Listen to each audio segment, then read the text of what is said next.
Bonjour à tous, nous sommes lundi 24 janvier. On va commencer par notre analyse du market profile.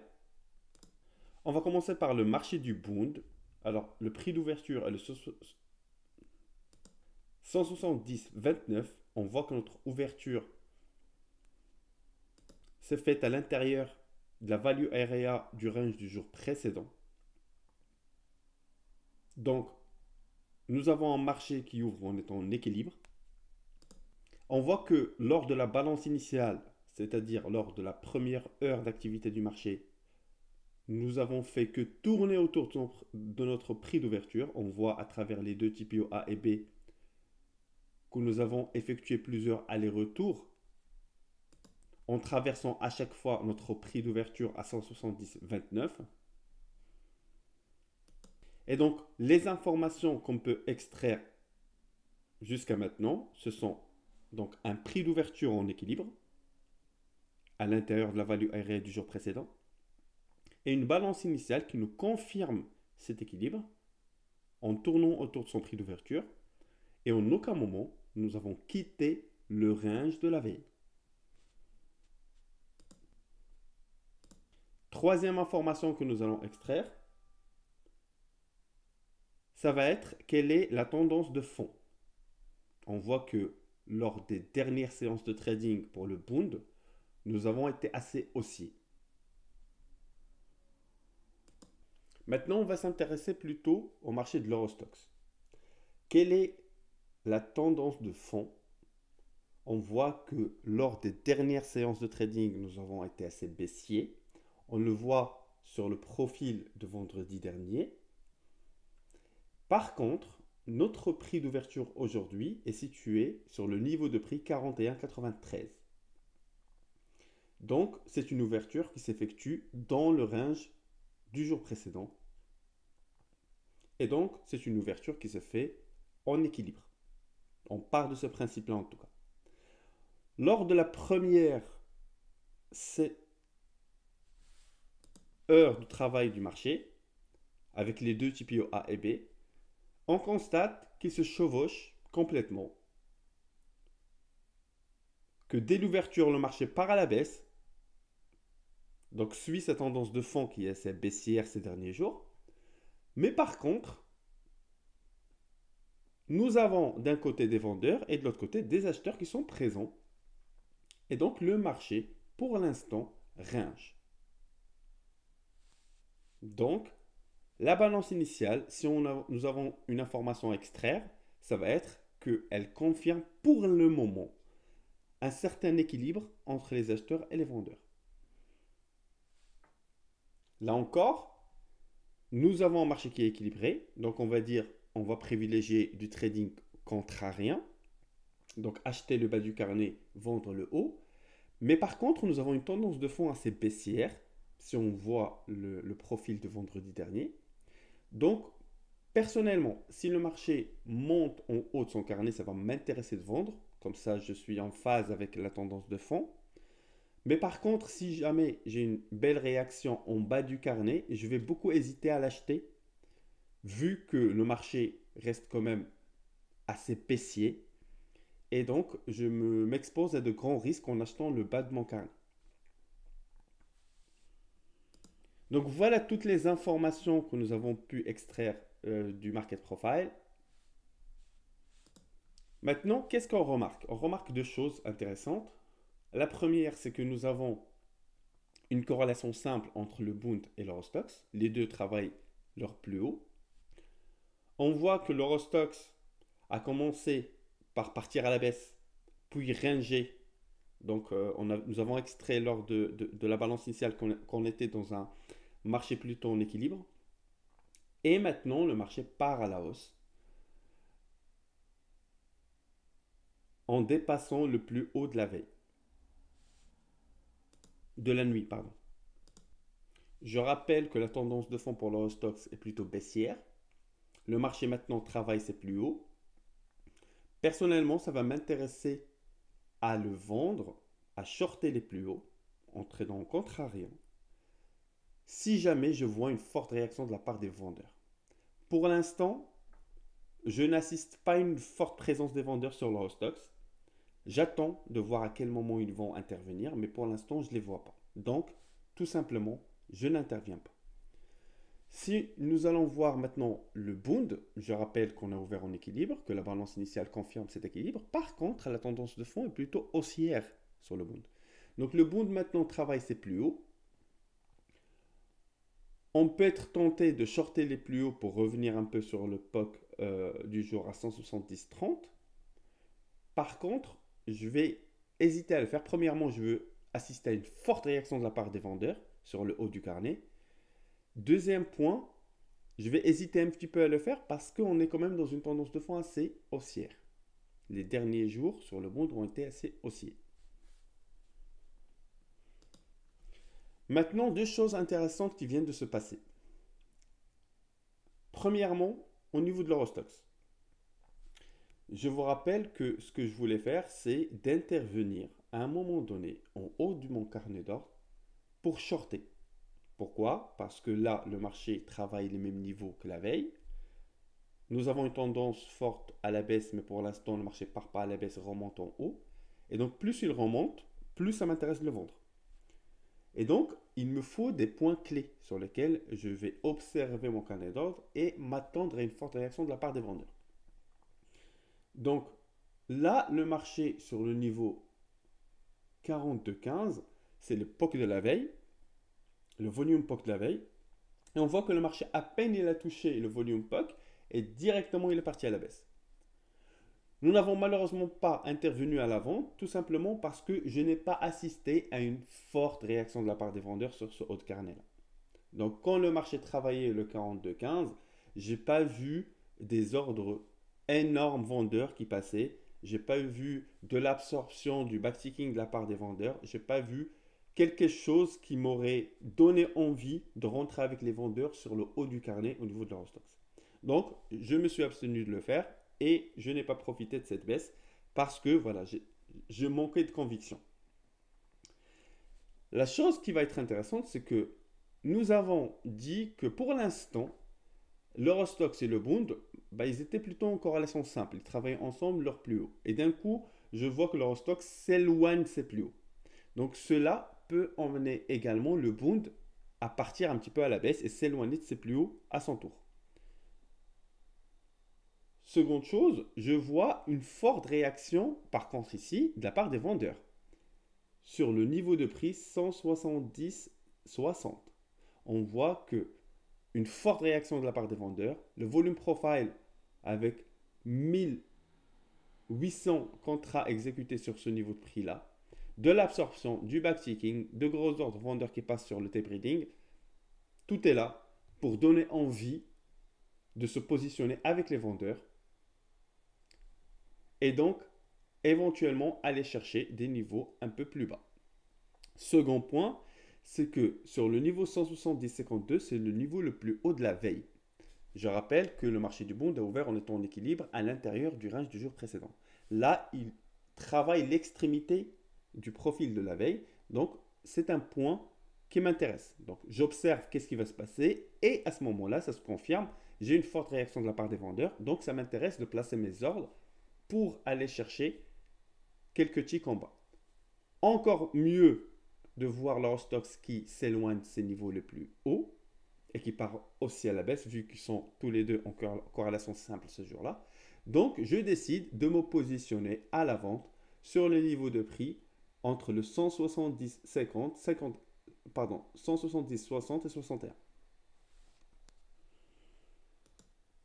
On voit que malheureusement, le Bund a à peine exécuté une toute petite partie de mes contrats, mais j'ai pas réussi à exécuter le tout, peut-être parce que j'ai placé mes ordres un peu en retard, parce que j'attendais vraiment qu'il y ait une forte réaction de la part des vendeurs, vu qu'on est dans une tendance de fond haussière, donc je voulais vraiment qu'ils me montrent qu'ils sont bien présents. Donc j'ai un petit peu tardé. Résultat, je me suis fait exécuter une toute petite partie de mes contrats. Mais par contre, ce que je vois, c'est que sur le 170, 53, 52, j'ai des zones à faible volume. Des zones à faible volume, cela signifie que ça peut faire office d'une barrière pour le marché. Donc, de 1, j'exécute qu'une toute petite partie de mes contrats. Donc, pour sécuriser mes gains, d'habitude, on va les sortir crescendo, petit à petit. Donc, en sortant une partie, par exemple, si j'avais 3 ou 4 contrats à exécuter, je vais sortir une première partie sur le niveau de prix 170,56, une deuxième partie sur le 170,54 et laisser un contrat ou deux pour aller les sortir éventuellement sur le 170,49, 48, etc. Mais là, j'ai exécuté à très peu de contrats, donc je vais, pour sécuriser mes gains, malheureusement c'est un luxe que je ne peux pas me permettre, et donc pour sécuriser mes gains, je vais quitter ma position au bout de 3 ticks de gains seulement. Donc ceci était la première opportunité de trade en contrariant sur le Bund, en allant vendre le plus haut du carnet et aller chercher 3 ticks plus bas. Donc c'est vraiment du pur scalp. On peut voir la forte réaction au niveau du footprint.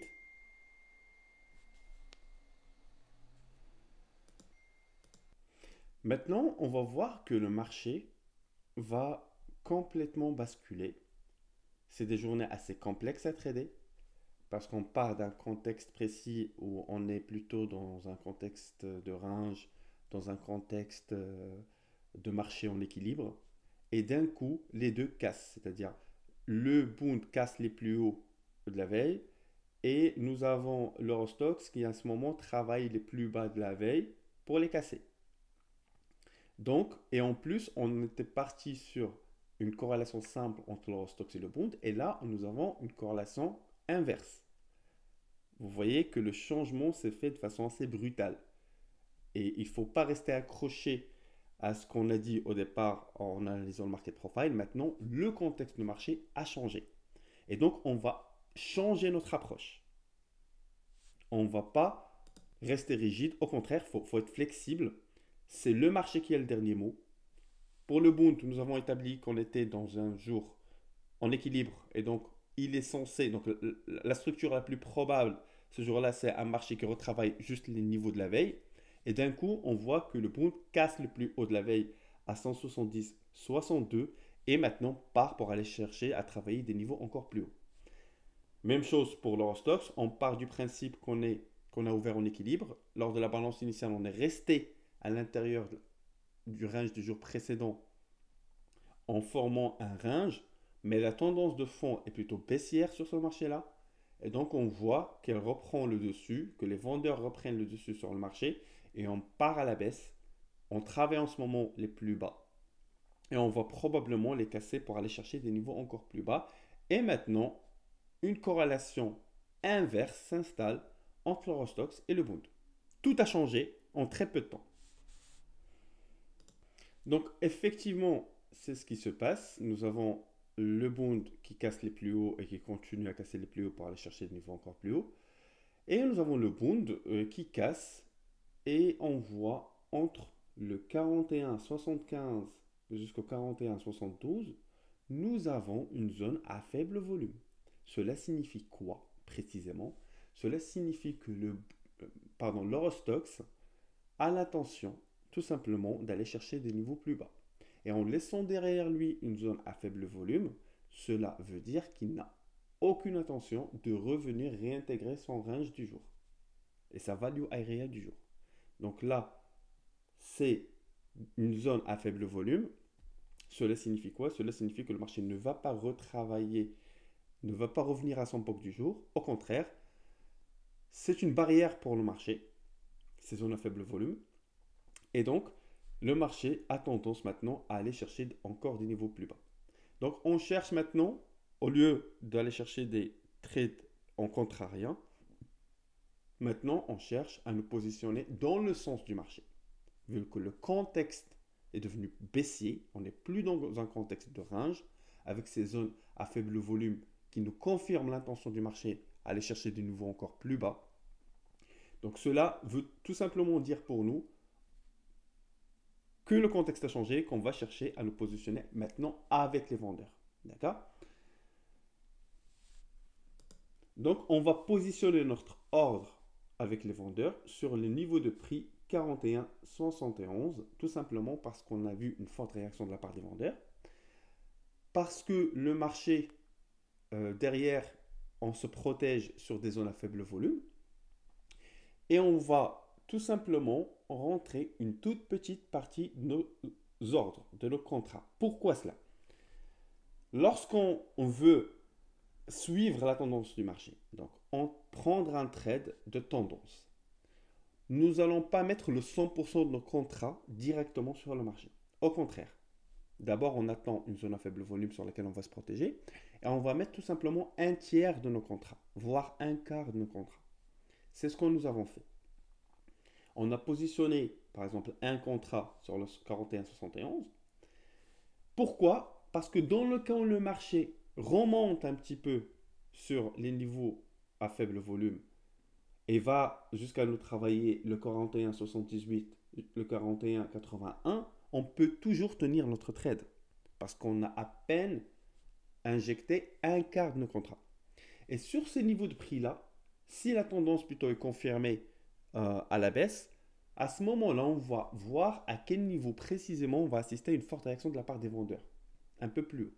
Et à ce moment-là, on va mettre 2-3 contrats, tout simplement pour moyenner un petit peu notre entrée et aller chercher, notre objectif, c'est d'aller chercher les plus bas du jour entre le 41,67 et le 41,64 par exemple.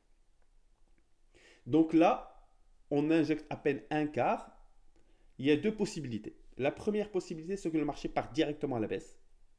Et à ce moment-là, on a deux façons de quitter notre position. La première, c'est de les quitter sur les plus bas. La deuxième, c'est attendre que le marché continue sa tendance baissière, nous fait de nouveaux breakouts, casse le 41,62 et va chercher encore des niveaux plus bas.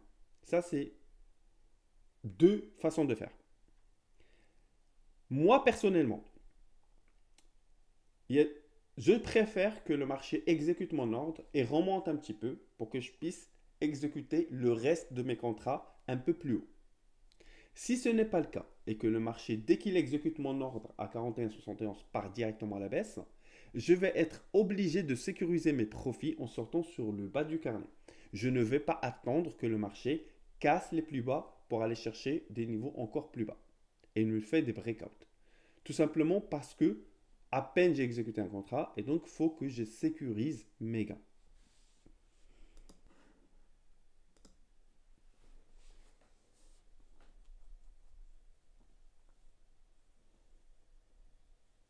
Donc maintenant, je suis en train de voir, est-ce que le marché va remonter un petit peu plus?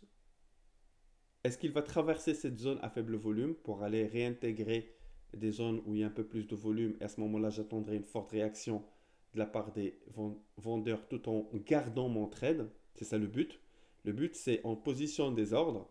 Et ce qu'on cherche à faire, c'est tout simplement de garder notre trade le plus possible. Le but, c'est de prendre toute la vague baissière et aller chercher des niveaux encore plus bas.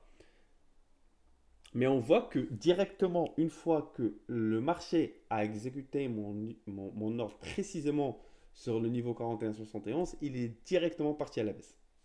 Donc maintenant,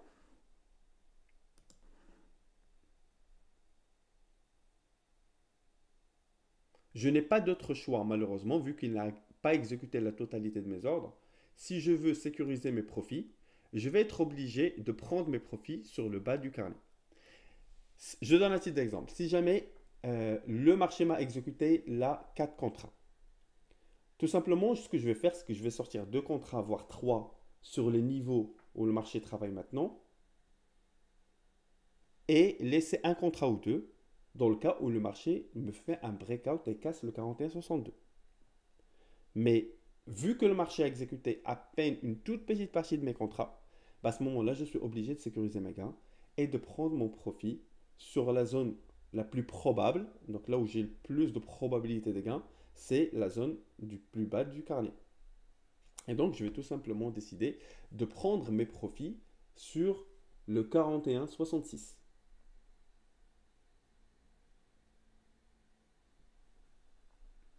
Et donc, ceci est la deuxième opportunité de trade ce jour-là. Il n'y en aura pas d'autres parce que c'est un contexte assez compliqué. Quand on commence avec une structure probable et un contexte de marché particulier et que d'un coup tout change, c'est difficile de se positionner derrière ça. Il faut vraiment avoir une flexibilité mentale. Il ne faut pas rester borné sur ce qui a été prévu dès le départ. On voit que le contexte a complètement changé. On sort de notre équilibre. On va breaker sur le bond en haut du carnet. On va breaker sur l'Eurostoxx en bas du carnet. On passe d'une corrélation simple entre les deux marchés à une corrélation inverse. Et donc là, on est parti sur du trading contrarien en début de matinée. Et maintenant, on voit que non. On voit qu'il y a une certaine tendance qui commence à s'installer acheteuse pour le Bund et vendeuse pour l'Eurostoxx. Et on décide de se positionner avec la tendance. Et donc voilà d'où vient ce trade-là de short sur l'Eurostoxx. Malheureusement, là encore, on n'a pas réussi à exécuter l'ensemble de nos contrats. Et donc, sur le peu qu'on a réussi à exécuter, on est obligé de préserver nos profits et donc sortir sur le bas du carnet. Si j'avais exécuté plus de contrats, j'aurais sorti 50% sur le bas du carnet et laissé 50% dans le cas où le marché casse le 41,62.